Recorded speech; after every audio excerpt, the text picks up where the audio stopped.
नमस्कार प्यारे विद्यार्थियों, स्वागत है आपका दृष्टि आईएएस में।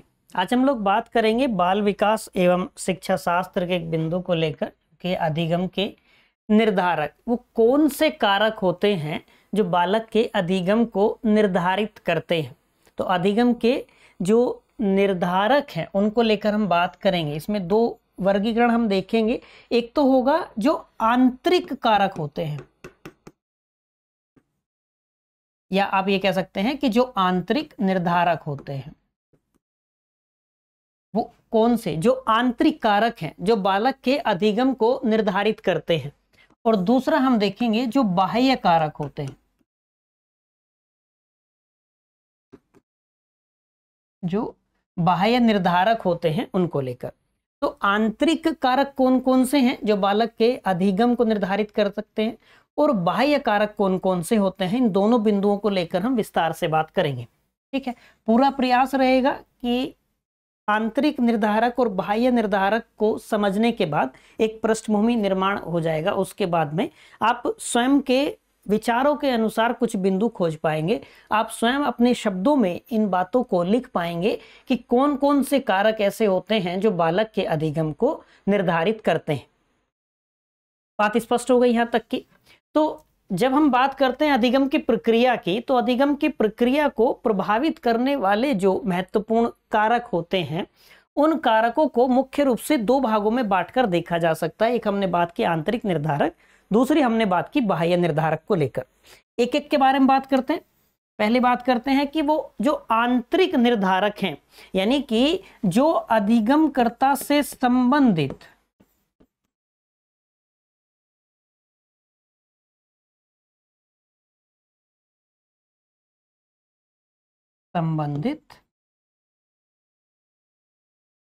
आंतरिक कारक, जो लर्नर से रिलेटेड इंटरनल फैक्टर हैं, जो आंतरिक कारक हैं अधिगमकर्ता से संबंधित, उन कारकों की बात हम करते हैं आंतरिक निर्धारक जब हम पढ़ते हैं तब। बात समझ पा रहे हैं? अब इसमें कौन कौन से बिंदु, यानी कि जैसे हम ये कह दें कि आंतरिक निर्धारक में कौन कौन से बिंदु आएंगे। जैसे हम ये कह दें कि जो अधिगमकर्ता है, अधिगमकर्ता या बालक जो सीख रहा है, उस अधिगमकर्ता का मानसिक एवं शारीरिक स्वास्थ्य, मानसिक एवं शारीरिक स्वास्थ्य। अब आप इसको व्यवहार में थोड़ा सा करके देखिए, आप चीजों को व्यवहारिक रूप से समझने का प्रयास कीजिए। आप अपना उदाहरण ले सकते हैं। यदि आप पढ़ने बैठे हैं, यदि आप कक्षा में हैं या ऑनलाइन कोई कक्षा कर रहे हैं या स्वयं अपने स्तर पर पढ़ाई कर रहे हैं, कोई पाठ्य पुस्तक आप पढ़ रहे हैं, पुस्तकालय में बैठकर पढ़ रहे हैं, यदि किसी भी प्रकार से आप मानसिक स्तर पर किसी दबाव में हैं, किसी मानसिक तनाव में हैं, तो आप पाएंगे कि आप औपचारिकता तो कर सकते हैं पढ़ने की, औपचारिकता कर सकते हैं अधिगम की, लेकिन क्या वास्तविक रूप में आप अधिगम कर पाएंगे? इसमें समस्या होती है। जैसे इसको तो हम संचार के मामले में भी कह सकते हैं। जैसे आप कल्पना कीजिए कि जो शिक्षक के स्तर पर यदि बात करें कि यदि कोई शिक्षक मानसिक स्तर पर किसी तनाव में है, कोई भी उसका निजी पारिवारिक कारण हो सकता है, विद्यालय प्रबंधन के साथ में कोई अनबन हो सकती है, या जो साथी शिक्षक हैं उनके साथ में व्यवहार को लेकर कोई समस्या हो सकती है, कोई उसकी अन्य अपनी निजी समस्या हो सकती है। यदि शिक्षक मानसिक स्तर पर किसी तनाव में है, किसी दबाव में है, तो क्या उनका शिक्षण प्रभावी होगा? बिल्कुल प्रभावी नहीं होगा। ठीक इसी प्रकार से यदि कोई विद्यार्थी मानसिक स्तर पर किसी दबाव में है, मानसिक स्तर पर किसी तनाव में है, तो क्या उसका अधिगम वास्तविक अधिगम होगा या उसका अधिगम प्रभावी अधिगम होगा? एकदम नहीं होगा। बिंदु स्पष्ट हुआ मानसिक स्तर की। शारीरिक स्वास्थ्य को लेकर बात कीजिए। यदि कोई शिक्षक शारीरिक स्तर पर किसी परेशानी में है, कोई तकलीफ है, दर्द है, चोट लगी है, कुछ भी हो सकता है, क्या उनका शिक्षण प्रभावी होगा? एकदम नहीं होगा। विद्यार्थी के स्तर पर सोचिए कि यदि कक्षा में उपस्थित बालक या बालिका किसी शारीरिक चोट में है, या उसको कोई तकलीफ है, कोई दर्द हो रहा है, हाथ दर्द है, पैर दर्द है, सर दर्द है, किसी भी स्तर पर, क्या वो उसका जो अधिगम होगा वो वास्तविक अधिगम होगा या उसका अधिगम प्रभावी होगा? एकदम नहीं होगा। तो जब हम आंतरिक निर्धारकों की बात करते हैं तो उसमें प्रमुख बिंदु है कि अधिगमकर्ता, ये जो बालक है, सीखने वाला है, उसकी मानसिक और शारीरिक स्थिति कैसी है। मानसिक स्तर पर स्वस्थ है या नहीं, शारीरिक स्तर पर स्वस्थ है या नहीं। एक बिंदु स्पष्ट हो गया, यानी कि अधिगमकर्ता का मानसिक एवं शारीरिक स्वास्थ्य कैसा है वो उसका आंतरिक कारक हो जाएगा जो कि उसके अधिगम को प्रभावित करता है। बिंदु स्पष्ट है यहां तक का? एक बिंदु हम ये कह सकते हैं कि अधिगमकर्ता की जो मूलभूत क्षमता है,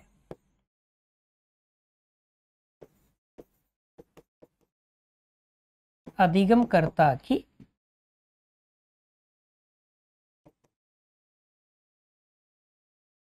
मूलभूत क्षमता और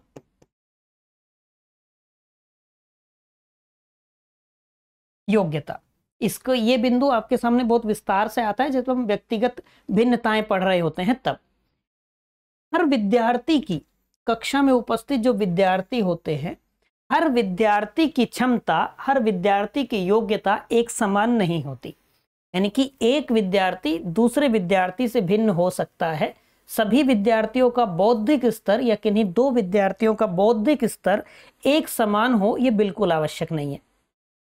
बात समझ पा रहे हैं? कोई विद्यार्थी ऐसा हो सकता है जिसको जो तथ्यात्मक सूचनाएं हैं, तथ्यात्मक जानकारी है, वो बहुत आसानी से याद हो जाती है। फैक्चुअल चीजें आसानी से याद रख लेता है, लंबे समय तक याद रह जाती हैं। लेकिन वहीं दूसरा विद्यार्थी है जिसको फैक्चुअल चीजें आसानी से लंबे समय तक याद नहीं रहती, लेकिन जब कॉन्सेप्ट की बात आएगी, किसी अवधारणा या सिद्धांत की बात आएगी, तो वो चीजें आसानी से समझ लेता है। बात समझ पा रहे? किसी विद्यार्थी को याद किया हुआ लंबे समय तक याद रहता है, किसी को कुछ समय बाद ही वो भूल जाता है। तो हर विद्यार्थी की जो क्षमता है वो अलग हो सकती है। तो विद्यार्थी से विद्यार्थी, यानी कि स्टूडेंट टू स्टूडेंट की यदि बात करेंगे तो ये वेरी करेगा। बात समझ पाए? इसी बिंदु को हम पढ़ते हैं व्यक्तिगत भिन्नताओं के अंतर्गत, जब हम इंडिविजुअल डिफरेंसेस की बात पढ़ते हैं तब। बात समझ आ रही है? यानी कि ये जो विद्यार्थी की मूलभूत क्षमता है और विद्यार्थी की जो योग्यता है वो भी उसके अधिगम को निर्धारित करती है। विद्यार्थी की यदि क्षमता उस स्तर के अधिगम की नहीं है तो वो उस स्तर का अधिगम नहीं कर पाएगा। बात समझ पा रहे हैं आप यहां तक की? ये मतलब कुछ इस प्रकार से ऐसे कह सकते हैं जैसे किसी को ट्रैक्टर चलाना आता हो, तो ये कहना एकदम गलत हो जाएगा कि यानी कि उसको कार चलाना तो आता ही होगा। बात समझ पा रहे? उसको सहायता मिल सकती है। ट्रैक्टर चलाने का जो पूर्व ज्ञान है उससे उसको सहायता मिल सकती है। इन बिंदुओं को हम सहसंबंधात्मक जो चीजें पढ़ते हैं, कोरिलेटिव स्टडी जब पढ़ते हैं तब बात करते हैं इनको लेकर। बात समझ पा रहे हैं? यानी कि उसके ट्रैक्टर चलाने से, उसके कार चलाने में उसको सहायता मिल सकती है, आसानी हो सकती है, लेकिन वो एकदम चला ही ले ये आवश्यक नहीं है। बात समझ पा रहे हैं? जैसे हम ये कहते हैं कि जो साइकिल चलाने वाला है, जिसको साइकिल चलाना आता है, वो मोपेड आसानी से चला लेता है, वो मोपेड आसानी से चला लेता है, लेकिन चला ही लेगा, ये जो ही वाला अंतर है इसको समझना है। चला लेगा वो ठीक है, चला ही लेगा यहां थोड़ी समस्या हो जाती है। तो एक विद्यार्थी की दूसरे विद्यार्थी से जो उसकी क्षमताएं हैं वो अलग हो सकती हैं, उसकी जो योग्यताएं हैं वो अलग हो सकती हैं। तो विद्यार्थी की या अधिगमकर्ता की, बालक की जो क्षमता और योग्यताएं हैं वो उसके अधिगम को निर्धारित करने वाले आंतरिक कारक हैं। बात समझ पा रहे हैं? ये चीजें ऐसी हो जाएंगी जो विद्यार्थी की मूल प्रवृत्तियों के साथ में जुड़ी होंगी। बात समझ पा रहे हैं? यानी कि जिन पर विद्यार्थी का, अधिगमकर्ता का स्वयं का नियंत्रण नहीं है। बिंदु स्पष्ट है? किसी का आईक्यू लेवल कम है और आप उससे अधिक आईक्यू लेवल के प्रश्नों को हल करने की अपेक्षा कर रहे हैं। बात समझ? ऐसा संभव है ना कि एक ही, मान लीजिए कोई विद्यार्थी किसी एक ही कक्षा में है, तो एक विद्यार्थी उस कक्षा के सवालों को आसानी से हल कर दे या अपने से एक आगे वाली कक्षा के सवालों को भी हल कर दे, ऐसा हो सकता है। लेकिन सभी विद्यार्थी ऐसा कर देंगे? बात समझ पा रहे हैं? एक कक्षा के विद्यार्थियों के लिए, जैसे मैं ये आपसे कहूं कि गणित है, एक कक्षा में उपस्थित सभी बालकों के लिए गणित विषय सरल होगा, यह आवश्यक नहीं है। किसी के लिए सरल हो सकता है, किसी के लिए कठिन हो सकता है। कोई गणित की जो गणनाएं हैं, जो कैलकुलेशंस की बात आती है, उनको आसानी से कर लेता है, किसी को समस्या होती है। बात समझ पा रहे हैं? लेकिन हैं दोनों एक ही कक्षा में। तो ये जो क्षमता और योग्यता वाली बात है, ये ध्यान रखनी है कि ये अधिगमकर्ता के अधिगम को निर्धारित करने वाला आंतरिक कारक है। बात समझ में आई होगी यहां तक की? तो एक आंतरिक कारक क्या हो गया? अधिगमकर्ता का मानसिक एवं शारीरिक स्वास्थ्य। दूसरा आंतरिक कारक क्या हो जाएगा? उसकी मूलभूत क्षमता और योग्यता। एक बिंदु हम यह कह सकते हैं, ये जो आंतरिक कारक में ही अधिगमकर्ता की महत्वाकांक्षा,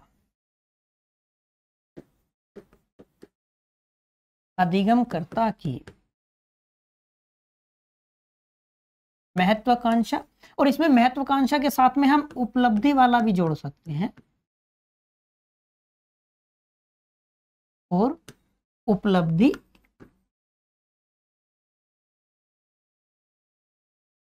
अभिप्रेरणा का स्तर। इसको बहुत सरल शब्दों में ऐसे समझ लीजिए कि जैसे विद्यार्थी वर्ग क्या करते हैं कि सभी अपनी कक्षाओं के दौरान, अपने प्राथमिक शिक्षा से लेकर जब वो माध्यमिक, उच्चतर माध्यमिक तक आते हैं, तब तक भी सबके अपने कुछ लक्ष्य होते हैं कि मुझे ये बनना है भविष्य में, कि मुझे अपनी पढ़ाई खत्म करके मुझे ये बनना है, मुझे पुलिस में जाना है, मुझे आईएएस बनना है, मुझे डॉक्टर बनना है, मुझे वकील बनना है, ये जो भी है, सबकी अलग अलग हो सकती है। तो अब यहां से उसका जो अधिगम होगा, उसके अधिगम को वो चीज निर्धारित करेगी। बात समझ पा रहे हैं? मान के चलिए कि एक कक्षा के विद्यार्थी हैं, एक ही कक्षा में है, किसी भी कक्षा का उदाहरण आप सोच सकते हैं। क्या ऐसा आवश्यक है कि उस कक्षा के सभी विद्यार्थियों की महत्वाकांक्षा एक जैसी हो? क्या यह आवश्यक है? यह बिल्कुल आवश्यक नहीं है, सबकी अलग अलग हो सकती है। एक विद्यार्थी ऐसा हो सकता है जिसको मान लीजिए कि फोर्स में जाने की इच्छा है, सेना में जाने की इच्छा है, तो उसको दौड़ना पसंद है, वो दौड़ने के लिए मोटिवेट होता है, सुबह जल्दी उठकर रनिंग करने के लिए मोटिवेट होता है कि मुझे सेना में जाना है। बात समझ पा रहे हैं? वहीं दूसरा विद्यार्थी हो सकता है जिसके लिए उसके अभिप्रेरणा का, उसके मोटिवेशन का कोई अलग बिंदु हो। बात समझ पा रहे हैं? उसको किसी अन्य विद्यार्थी का उद्देश्य है कि मुझे आईएएस बनना है, वो सुबह जल्दी उठकर पढ़ने बैठता है। अब ये दोनों अलग हो, दोनों की महत्वाकांक्षा अलग है, तो दोनों के लिए अधिगम का जो निर्धारक कारक है वो दोनों के लिए अलग अलग हो गया। दोनों का आंतरिक कारक अलग हो सकता है। बात समझ पा रहे हैं? लेकिन ये चीजें आई कहां से? तो ये चीजें किसी ने बाहर से थोपी तो नहीं, वो आंतरिक कारक ही है। बात समझ पा रहे हैं आप यहां तक की? जैसे हम ये कह देते हैं, किसी बालक को मोटिवेट करने के लिए उसके परिवारजन या उसके माता पिता उसको कोई बात बताते हैं कि भाई आप यदि सुबह उठकर इतने बजे या जल्दी उठकर सुबह भगवान की पूजा करके ये करोगे तो आपको सफलता मिलेगी, आप ये बन जाओगे। बालक को मान लीजिए उसको मोबाइल नहीं दिया जाता, कंप्यूटर पर उसको खेलने नहीं, जबकि उसकी इच्छा क्या है कि मुझको कंप्यूटर इंजीनियर बनना है। बात समझ पा रहे हैं? तो उसकी जिज्ञासा, उसकी महत्वाकांक्षा अलग हो सकती है। एक को सेना में जाना है, उसकी महत्वाकांक्षा अलग है, एक को आईएएस बनना है, उसकी महत्वाकांक्षा अलग है। तो अधिगमकर्ता की महत्वाकांक्षा और उसकी जो उपलब्धि अभिप्रेरणा का स्तर है वो अलग अलग हो सकता है। बात समझ पा रहे हैं? आंतरिक कारक है, बाहर से थोपी हुई कोई चीज नहीं है। बिंदु स्पष्ट हुआ यहां तक का? जैसे मैं आपसे कहूं कि यदि कोई अधिगमकर्ता, कोई बालक है, जब तक उसकी स्वयं की इच्छा शक्ति पढ़ने की नहीं होगी, जबकि उसकी स्वयं की पढ़ने की इच्छा नहीं होगी, तो विश्व की कोई भी ताकत उसको पढ़ा नहीं सकती। ये तय मान के चलिए। औपचारिक रूप में तो ऐसा हो सकता है कि वो बैठकर पढ़ने का नाटक कर सकता है, औपचारिकता पूरी कर सकता है, किसी के भय से या किसी भी वजह से वो केवल औपचारिकता पूरी कर सकता है, लेकिन पढ़ नहीं सकता। उसका अधिगम वास्तविक या प्रभावी अधिगम नहीं होगा। लेकिन यदि किसी को अंदर से ही वो चीज आ रही है, किसी के मोटिवेशन का कोई अलग बिंदु है। कोई किसी व्यक्ति को देखकर, किसी अपने शिक्षक को देखकर प्रभावित है कि मुझे इनके जैसा बनना है, तो उनके जैसा बनने के लिए उसको अधिगम करना होगा। यानी कि उसके अंदर जो अधिगम को लेकर भूख है वो आंतरिक है, बाहर से थोपी हुई नहीं है। बात समझ पा रहे हैं आप यहां तक की? तो ये क्या हो जाएगा, अधिगम को निर्धारित करने वाला एक और आंतरिक कारक में हम इसको कह सकते हैं। यहीं पे इसी के साथ में महत्वाकांक्षा वाले बिंदु के साथ में एक जुड़ा हुआ बिंदु होता है जीवन के उद्देश्य।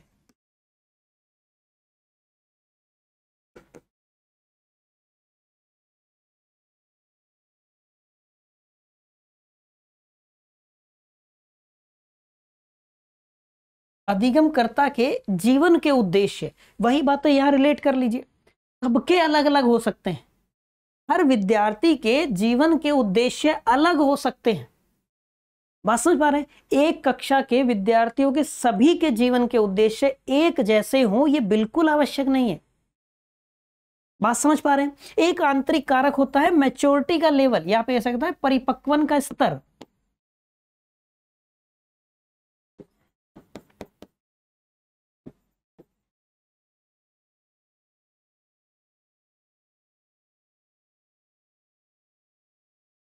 आपने इस चीज का अनुभव किया होगा कि एक ही कक्षा के विद्यार्थी हैं, लेकिन उन एक ही कक्षा के विद्यार्थियों में एक अधिक परिपक्व है और दूसरा तुलनात्मक रूप से कम परिपक्व है।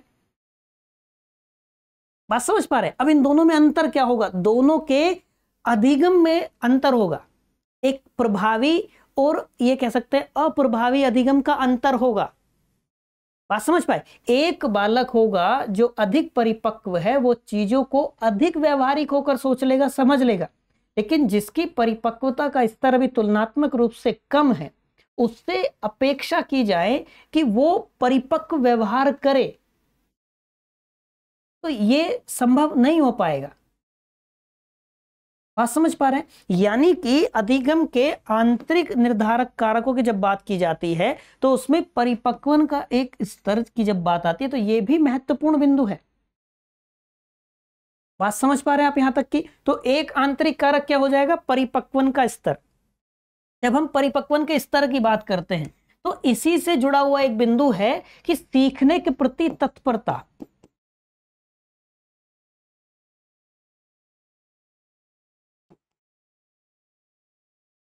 अधिगमकर्ता की सीखने के प्रति तत्परता, या आप इसी में कह सकते हैं निश्चय, आप निश्चय भी कह सकते हैं, साथ में कह सकते हैं इच्छा शक्ति।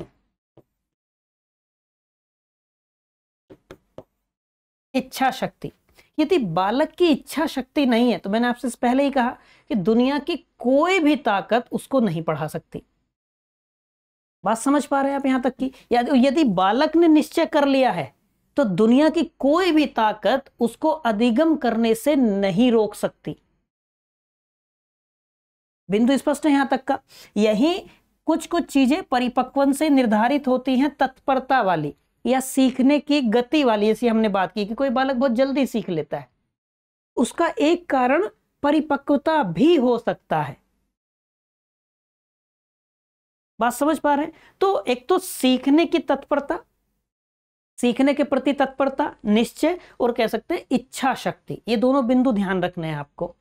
ये हम बात कर लिए कि आंतरिक निर्धारक जो होते हैं। यदि हम बाह्य निर्धारकों को लेकर बात करें,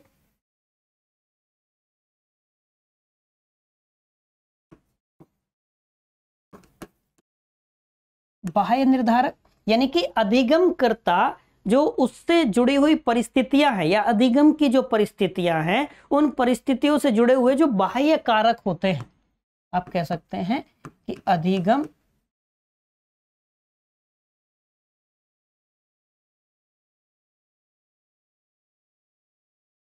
परिस्थितियों से जुड़े या संबंधित बाह्य कारक, जो बाहरी कारण हैं, जो अधिगम की परिस्थितियों से जुड़े हुए हैं। जैसे एक व्यवहारवादी मनोवैज्ञानिक थे वॉटसन। वॉटसन का एक कथन है कि मुझे एक नवजात शिशु दे दो। ये कई सारी परीक्षाओं में पूछा गया कथन। ये कथन किसका है? किस व्यवहारवादी मनोवैज्ञानिक का ये कथन है? तो वॉटसन का ये कथन था कि मुझे एक नवजात शिशु दे दो, उसको वकील, डॉक्टर या चोर जो मैं चाहूं बना दूं, उसको वकील, डॉक्टर या चोर जो चाहूं बना दूं। यहां ध्यान देना है कि वो किन बातों को लेकर बात कर रहे हैं, कि उन्होंने विशेष रूप से बल दिया है परिस्थितियों को लेकर, वातावरण को लेकर वो बात करते हैं। यानी कि एक बिंदु हम क्या कह सकते हैं कि जो वातावरण होगा,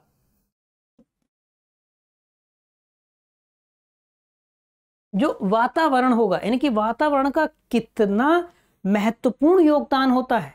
वातावरण एक बाह्य निर्धारक तत्व कारकों की जब हम बात करेंगे तो बहुत महत्वपूर्ण कारक है। अधिगम की परिस्थितियां जो हमने कही हैं वो किससे संबंधित हैं? इस वातावरण से संबंधित है। दूसरी बात हम ये कह सकते हैं कि जो प्रशिक्षक है, प्रशिक्षक की योग्यता, प्रशिक्षक की योग्यता, इसमें शामिल कर लेते हैं उसके व्यक्तित्व को भी और प्रशिक्षक के व्यवहार को भी। बात समझ पाए? लेकिन आपको ध्यान रखना है योग्यता को लेकर, क्योंकि यहां से आगे के विचार स्वयं निर्मित हो जाएंगे। यदि प्रशिक्षक की योग्यता ही उतनी नहीं है तो आप अनुमान कीजिए कि ऐसे में अधिगम कैसा होगा, प्रभावी होगा या अप्रभावी होगा। यदि हम, यही तो बाह्य निर्धारक हो गया ना अधिगम को लेकर, तो यदि प्रशिक्षक की योग्यता ही कम होगी या प्रशिक्षक का हम कहें व्यक्तित्व का व्यवहार हो गया या उसके सिखाने के तरीके हो गए वही अनुकूल नहीं है, तो अधिगम भी उससे प्रतिकूल रूप से प्रभावित होगा। बात समझ पाए? एक बिंदु हम ये कह सकते हैं, जैसे हमने यहां बात की वातावरण वाले बिंदु में ये जुड़ जाएगा, जो परिस्थितियों और वातावरण की बात की है हम इसमें जोड़ सकते हैं परिस्थितियां। ये बहुत महत्वपूर्ण बिंदु है, इसको ध्यान रखना है आपको कि अधिगम के समय, जिस समय अधिगम की प्रक्रिया है, प्रक्रिया चल रही है, उपस्थित है, उस समय परिस्थितियां कैसी हैं। बात समझ पा रहे हैं? उस समय का वातावरण कैसा है। वॉटसन ने इसी बात पर तो जोर दिया है कि वो सारा का सारा खेल उन अधिगम की परिस्थितियों और वातावरण का है।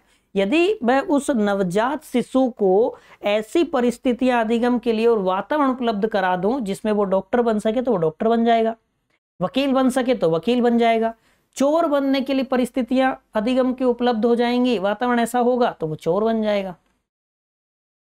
बात समझ पा रहे हैं? यदि आप बहुत व्यवहारिक होकर कभी आकलन करेंगे तो आप पाएंगे कि आपके स्वयं के व्यक्तित्व के, जब हम निर्धारक तत्वों की बात करते हैं तो उनमें वातावरण की प्रमुख भूमिका होती है।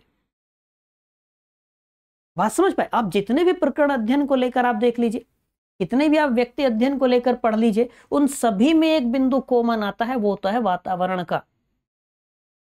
बात समझ पा रहे हैं आप? यहां तक कि आप जितने केस स्टडी देखते होंगे, कोई साइको किलर पे केस स्टडी है या किसी भी प्रकार के ऐसी कोई आपराधिक गतिविधि करने वाले व्यक्ति की केस स्टडी है, आप उसमें पाएंगे कि एक वातावरण वाला बिंदु आपको दिखाई देगा।